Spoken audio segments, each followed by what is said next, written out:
Hello and welcome to the IT Governance Podcast for Friday, the 10th of February 2023. Later on, we'll continue with our series of excerpts from our webinars on the importance of implementing layered defenses to secure your organization from cyber attacks, as Alan Calder explains the fourth stage in our Cyber Defense in-depth framework, response. But first, here's the news. New research from the consumer organisation Which has found several of the country's biggest banks have basic security vulnerabilities on their websites and apps that are putting consumers at risk of falling victim to fraud.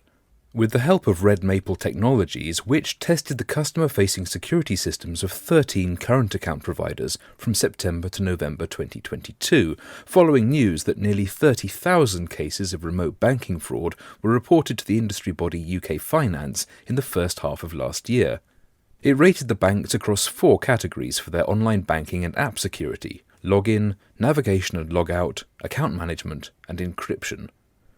Virgin Money got the lowest scores for online and app banking, 52% and 54% respectively, after Red Maple Technologies found 6 outdated Virgin Money web applications which had potential vulnerabilities, according to which the bank noted minor vulnerabilities on 3 and said these will be corrected. Which was also concerned about TSB, which scored 57% for its app, the second lowest, but got a slightly higher score of 66% for its online offering. Last year's highest performer, HSBC, was in second place this year, with a score of 80% for its online banking security and 82% for its app security, close behind Starling, which scored 82% for its online banking security and 80% for its app security. Sam Richardson, the deputy editor of Which Money, said banks should not be leaving these open doors for scammers to exploit and must up their game to protect their customers properly. By making improvements such as blocking weak passwords, banks can take an important step in preventing unscrupulous fraudsters from attempting to steal money and personal data from consumers. The Lockbit ransomware group, which claimed responsibility for a cyber attack on the financial firm Ion Cleared Derivatives on the 31st of January, says a ransom has now been paid. According to Reuters, Lockbit made the claim via its online chat account on Friday the 3rd of February, but declined to clarify who'd paid the money, saying it had come from a very rich, unknown philanthropist. The amount of money supposedly paid is also unknown. Lockbit said there was no way it would offer further details. Ion declined to comment. The incident led to severe disruption in the City of London, affecting trading and clearing of exchange-traded financial derivatives and causing problems for scores of brokers, Reuters reports. It's easy to see why Ion, or a mysterious philanthropist operating on its behalf, would consider paying the ransom, but doing so is sadly unlikely to be the end of the matter. First, the recovery process will be expensive, disruptive, and time-consuming. According to the trading industry publication The Trade, Ion plans to build new infrastructure for its derivatives platform rather than risk returning to the hacked systems. Second, the risk of further attacks is heightened. As the Financial Conduct Authority points out, known payers are often targeted again. Moreover, ransomware groups nowadays more often than not exfiltrate victims' data before encrypting it, thereby strengthening their bargaining position when it comes to extorting money. In the case of Ion, who knows what data the criminals could have accessed and what they might do with it? Third, the authorities discourage the payment of ransoms, so Ion could still potentially face regulatory action. In July 2022, the NCSC, National Cyber Security Centre, and the ICO, Information Commissioner's Office, issued a joint letter to the Law Society reminding the legal profession not to advise their clients to pay up if they fell victim to ransomware attacks. It has been suggested to us, the letter said, that a belief persists that payment of a ransom may protect the stolen data and/or result in a lower penalty by the ICO should it undertake an investigation. We would like to be clear that this is not the case. It continued, for the avoidance of doubt, the ICO does not consider the payment of monies to criminals who have attacked a system as mitigating the risk to individuals, and this will not reduce any penalties incurred through ICO enforcement action. Finally, an MP has told the BBC that his emails have been compromised after he fell victim to a spear phishing attack. In January, Stuart MacDonald, the SNP Member of Parliament for Glasgow South, opened an email attachment ostensibly from a member of his staff. When he clicked on the document, it brought up a login page for the email account he was using. He entered his password, but the document was blank. When he asked the staff member about it later, they said they hadn't sent it, but had been locked out of their email account. The MP contacted the NCSC, which coincidentally was planning a security advisory about a hacking group known as Seaborgium, which was carrying out targeted attacks like this against politicians, activists and journalists. According to the BBC, the same group is believed to be behind the hack of Mr. McDonald's account. Mr. McDonald told the BBC he decided to go public to warn others of the risks and limit the potential damage. If it is indeed a malicious state-backed group, he told the BBC, then in line with what I've seen elsewhere, I expect them to dump some of the information online, and I can expect them to manipulate and fake some of that content, and I want to get out ahead of that to ensure any disinformation attack against me is discredited before it's even published. The government hasn't formally accused Russia of being behind the Seaborgium attacks, but many in the cybersecurity community have linked the group to Russia's intelligence services. You can find out more about phishing attacks and how to mitigate them on our website at itgovernance.co.uk/phishing. That was the news. Now, continuing in our series of excerpts from our webinars on cyber defence in depth, Alan Calder explains the fourth stage, responding to incidents. So, cyber incident response. The first thing is to accept that you're going to need the cyber incident response process. The second thing is to accept that working out how to respond when you're in the middle of an incident is just not sensible. You don't have time. If to take an example of a client of ours with an IT team of some 2 or 3 people supporting operations across a number of countries and centers, had a major ransomware attack. The IT team then found itself deluged dealing with inquiries from people saying, this system's gone down, what do I do about that? How do I deal with the other thing? What do we tell this client? They don't even have time to begin to think about how to deal with the incident itself, because just the repercussions of the incident were so significant. And that's one of the key things that you've got to remember as you think about incident response. The more you can prepare and plan an incident response, the more you can operate, you can do tabletop exercises to test them out. So you increase your chance of successfully coping with an incident when it hits. The median dwell time in Europe, Middle East, Africa has increased from 54 days in 2019 to 66 days in 2020. That's quite a long time for hackers to be inside your system. 28% incidents were found within a week. 8% of incidents, though, were ongoing for 3 years. People just didn't discover them. Imagine the damage that an attacker can do in that kind of time period. Half of businesses, a quarter of charities have had a cyber attack in the last 12 months, higher among medium and large businesses than amongst others, but according to the UK Government Cybersecurity Breaches Survey, it kind of just goes on. 44% of UK consumers say they'll stop spending with businesses that have a security breach. 41% say it won't be temporary, we'll never go back to them. Of course they do sooner or later, but nevertheless there's a significant impact on revenue as a result of a cyber breach. And on average, organizations spend just under £3 million recovering from a security incident. People often say to me, how much should we spend on cybersecurity? And the answer is probably, on average, just under £3 million, because that expenditure should save you from breaches on an ongoing basis. Whereas if you have a breach, you've still got to pay for the breach, and then you've got to spend the money to stop it happening again. Otherwise, it happens again. Criminals know that you're vulnerable. They come back.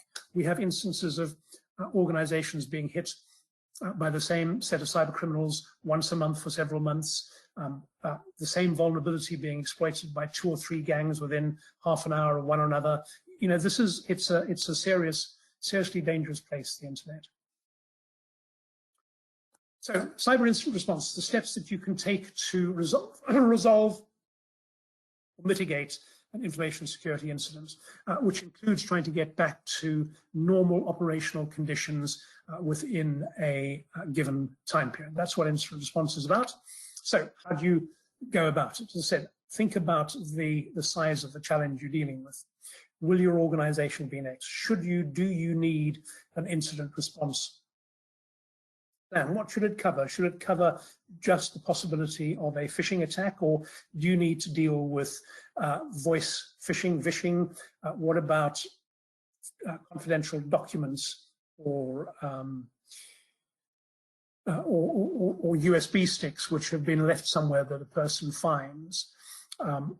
What about malware downloaded to somebody's browser? What about somebody using a corporate device working from home, letting somebody access a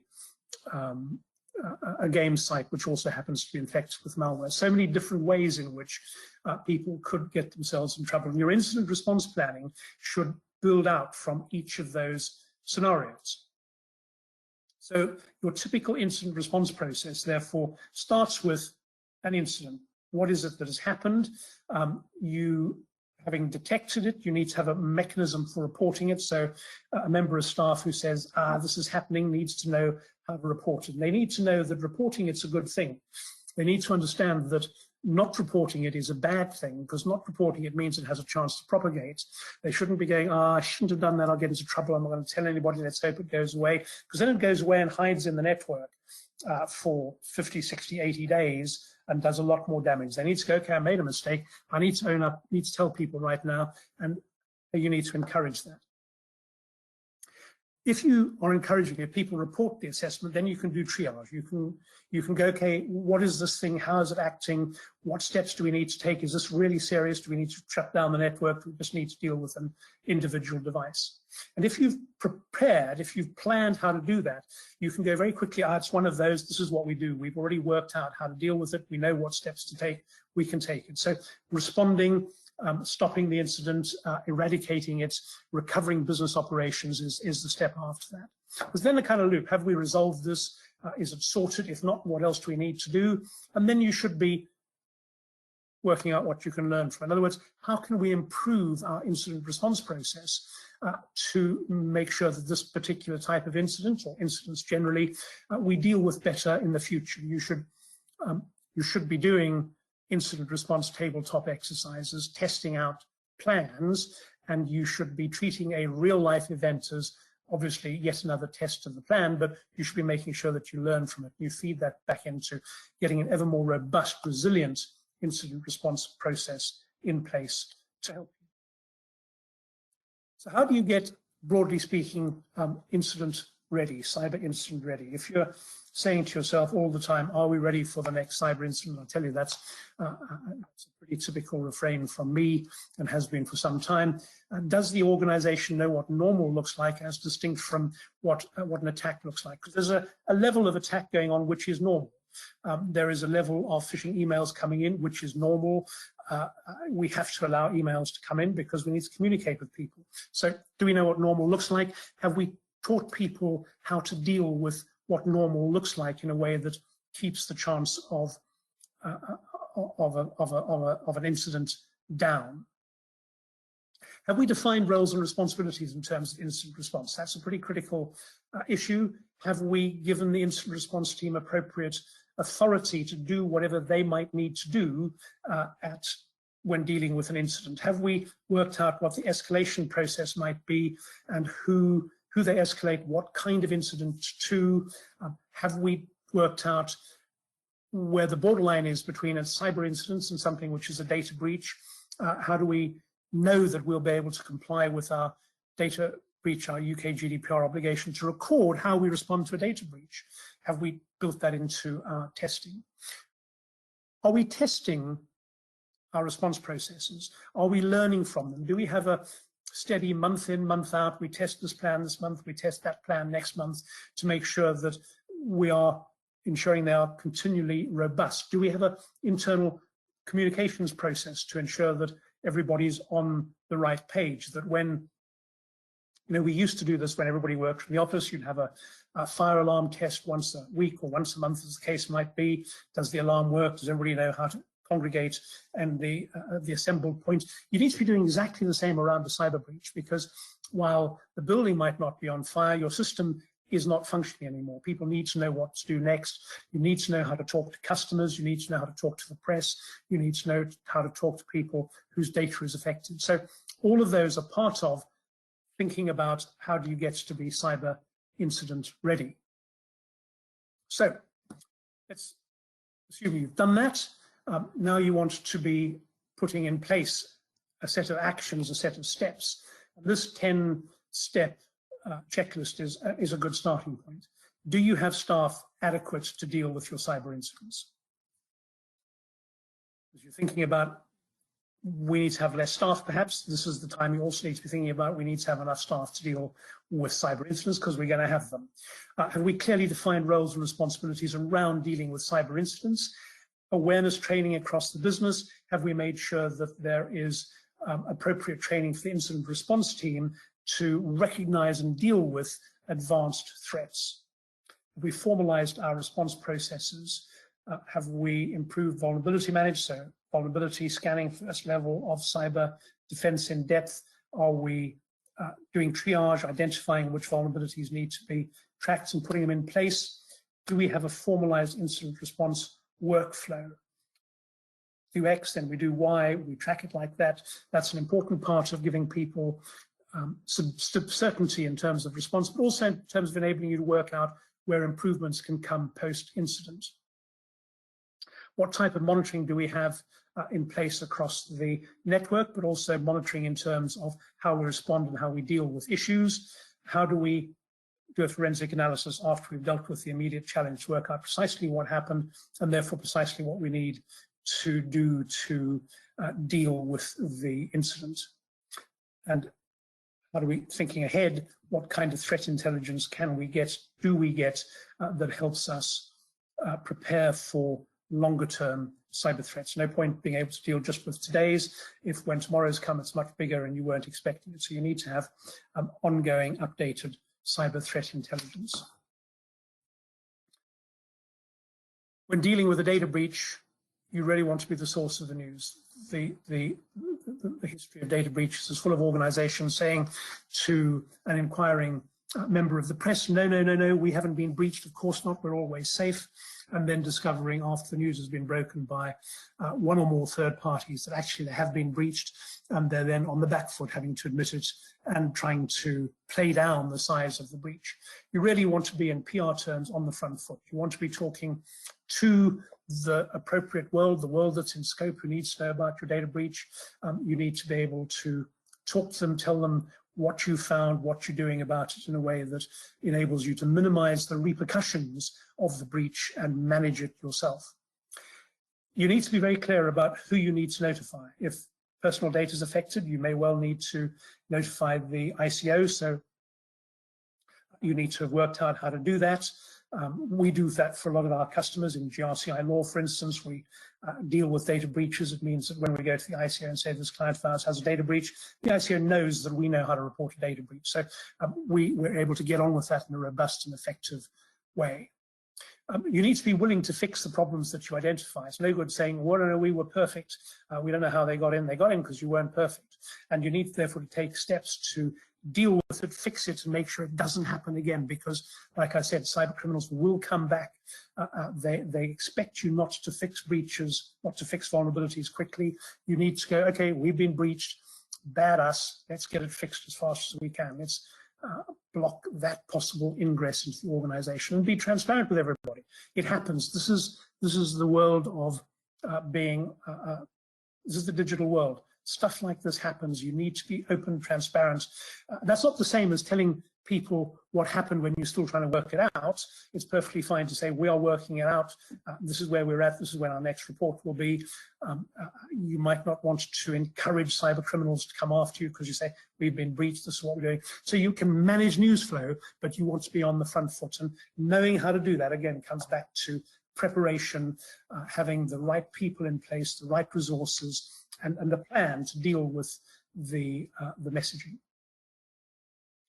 You'll find whether you talk to your lawyers or any other lawyers, the basic guidance on ransomware attacks is don't pay the hackers. That just encourages them. Sometimes everybody recognizes there's nothing else you can do. It's that will go out of business because you just didn't have the right backup in place. You couldn't rebuild the systems. You couldn't cope. But wherever you can, don't pay the ransom. There are a growing number of countries now moving to make paying ransom for cyber ransomware attacks illegal. Your insurance, your cyber insurance might cover it, but it might not cover the size of the ransom plus the cost of recovery, plus the cost of putting in place the defenses you should have in place. So just think about the cost. Don't wait to notify the public. Those people who are affected, tell them there has been a breach, tell them what you do know and is safe to tell them when your next update will be. And in other words, don't make definitive statements until you actually know what the facts are. You don't want to be found out for having said definitively there's only 43,000 accounts compromised and it turns out there's 85,000 compromised. You want to be really, really clear, even if that means you say, folks, we're only going to tell you the answers in 2 days when we have finished checking. So manage the outbound news flow really tightly. It's a critical part of being on the front foot dealing with cyber incidents. And you need to embed your incident response process, fundamental part of the fourth layer of a cyber defense in-depth strategy. It needs to be embedded inside your organization. And that means documented procedures. You mean a top-level corporate policy, documented procedures which set out how to deal with individual incidents, which have been tested with the people who are working with them, how those get escalated, who does triage, what the principles are around triage, and all of that should increasingly be linked to critical services. So do you know what your critical services across the business are? Have you asked yourself how long you can operate with a particular service or platform not being available to customers? Those are key parts of thinking about what your incident response process should look like. And so there needs to be a link between the incident response processes and your business continuity planning. For a long time, business continuity planning focused primarily on physical disruptions to business, you know, the kind of fire, flood, pandemic, all of those kinds of areas. What do we do if we can't access our business premises? For the last few years, increasingly, business continuity planning has needed to encompass technological systems as well. What happens if our cloud provider is unable to provide services because they've been flooded, they've been overloaded? What happens if our main system goes down with a malware attack? How do we get goods out of the door? How do we provide services to our customers? And so the link between incident response and business continuity should become increasingly tight inside the organization. And so as you think about that, you should be thinking about this piece of malware that somebody's downloaded on their home device. How does that relate to the possibility of us having to escalate to a full business continuity plan and roll out a business continuity plan which ensures that a whole team or a whole division is able to continue providing services to customers in spite of the fact that that malware has propagated from that device right the way across the whole of the division's devices and has got into our core servers as well. So business continuity planning therefore becomes a key part of your fourth level of cyber defense in depth. You've got to make some assumptions about which systems are critical. You've got to work out who owns those, who are the business owners of those systems or platforms. You've got to work out how long you can operate without them, what the minimum acceptable period to normal recovery is, what a minimum level of tolerable activity looks like. And you've got to get those clearly documented. And then you've got to work out how do we get from losing the system back to this kind of minimum acceptable level of service, and how do we get back up to full operating level quickly? What are the things we need to do? What's the preparation we need to have in place? What kind of backups do we need? All of those are components of the planning. And that then follows over into capabilities. What capabilities do we need to have to be able to restore ourselves? Do we have trained incident responders?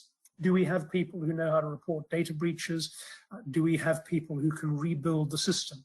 Probably not is the answer to a lot of those, which means do you have contacts with or preferably contracts with organizations who can provide those kinds of services on a call-off basis? Because, you know, if half a dozen organizations get breached, those organizations who have pre-contracted recovery service relationships with organizations will get served much more quickly than the ones who don't. So what kind of capabilities have you got? What are your strategies for areas where you don't have a capability in place? How do you document all of that? Thinking through the link between incident response business continuity, disaster recovery is a key bit of building your fourth level of cyber defense in depth. And so just, looking at the business continuity plan, overall, your business continuity plan is part of your overall governance framework. The business continuity that's dealing with disruptive analog world issues should be dealing with digital world issues, responding to disruptive incidents right the way across the area in which you're operating. You should have a recovery time objective for each of the key systems and platforms inside the organization. You should have clarity about how the people who are going to use the technologies access the support processes, define roles and responsibilities, and then an activation, a trigger process that enables the incident response and business continuity to be escalated at appropriate levels as and when it needs to be, because you only want to escalate as much as you need to. You don't want to over-escalate, but then you don't want to under-escalate. You need to plan that out. How do we recover services? What's our response through media? What's our response to staff? What's our response to customers and to regulators? How do we prevent further loss as we deal with the disruption? If our IT system is down, if our IT team is hard at work trying to recover that, they don't have time to deal with security incidents on the unaffected part of the network, which means we could have challenges there. How do you deal with those? Those need to be thought out. And of course, come the end of an incident, stand down and lessons learned. The business continuity plan should be a highly structured element in your governance framework. And ISO 22301, the management standard for business continuity, gives you exactly that. It's a standard written in exactly the same format as other ISO IEC standards. In other words, the key clauses are clause 4 through 10. It can integrate with other management systems. And it talks about evaluating the business continuity risk environment. It's an extension to the risk assessment that you do for cybersecurity. But what it does is it looks at what the systems are, what the operational model might look like, what your supply chain markets might look like, how your technology base is going to be affected in the organizational structure, because those are all going to be impacted quite significantly as you put together a business continuity plan. Encourages you to do an audit of your current capabilities. What can you currently handle? How do you currently assess capability? Do you have a proper program? What are the gaps in it? And out of that gap analysis comes an assessment of where you have inadequacies around business impact analysis, strategy, incident response, and having compared what you currently do to what ISO 22301 sets out, you can use that gap analysis to develop a prioritized strategic roadmap to build business continuity integrated with incident response inside your organization. So a typical approach to dealing with any management standard: take the standard, compare it with what we're doing, produce a gap analysis, from the gap analysis produce a prioritized plan for implementing those aspects that will bring you first the biggest value for the organization, and then fleshing it out over time. But the faster you can get clear about what your critical systems are, how you recover them, the faster you can begin taking action to deal with them. But of course, ISO 22301 is part of the broad range of services that IT governance supplies. So we can do an ISO 22301 health check. Most organizations are doing something around business continuity, and an ISO 22301 health check will go, okay, this is the standard, look at what you're doing. This is all of the good things you're doing. Here are the areas where you could afford to do better. A health check and a gap analysis are very similar. Gap analysis giving you a very specific set of steps to take that enable you to identify how you can prioritize bringing your business continuity management system into compliance with ISO 22301. We have a document kit. For smaller organizations, we can even do it for you. We can put together an out-of-the-box and implement a fast-track ISO 22301 business continuity management system. But we can go further than that. It's not just about business continuity. As I said, the biggest challenge for organizations really is dealing with cyber incident response. And I almost have the view that if you've got continual vulnerability scanning, continual phishing update training, cyber essentials, train cybersecurity staff. The critical thing that you've got to have is a working cyber incident response process, because then you're in with a chance. You know you're going to be breached. You've taught people how to report a breach. If you've got a process for capturing and dealing with that breach, then you've got a chance of survival. You can capture, do triage, work out what to do, handle it, and get more and more robust and strong as you go. So you can, through IT governance, GRCI law, you can get an incident response retainer. You can have a retainer where we'll help you make sure you've got the necessary policies and processes in place to deal with a cyber incident. We can help you simply deal with a data breach after you've had a breach. We have a 24/7, 365 readiness assessment. We can help you at any time. Have a readiness assessment. We can come and help you at any time, look at what you need to do, or we can provide a response on a 365, 24/7 basis. You can call us, email us and say, we've had a breach, we need urgent help, and we can deploy incident response team to do that. And all of that data is on the GRCI law website for the 365, 24/7 response time. We can even enable you to attend a training course on the basics of how to put together an incident response management structure. So there's a broad range of products and services available through IT governance and through GRCI law, which enable you to get yourself into the right kind of place to have a robust, resilient business continuity management system. And the NCSC is increasingly talking about cyber resilience as being what organizations need to do. They've come online recognizing that simply defending against a cyber breach is not enough. It has to be defense in depth. You have to be resilient and able to cope with the fact that you're going to be breached, to be able to deal with the breach and get up and fight back and keep up. Thank you, Alan.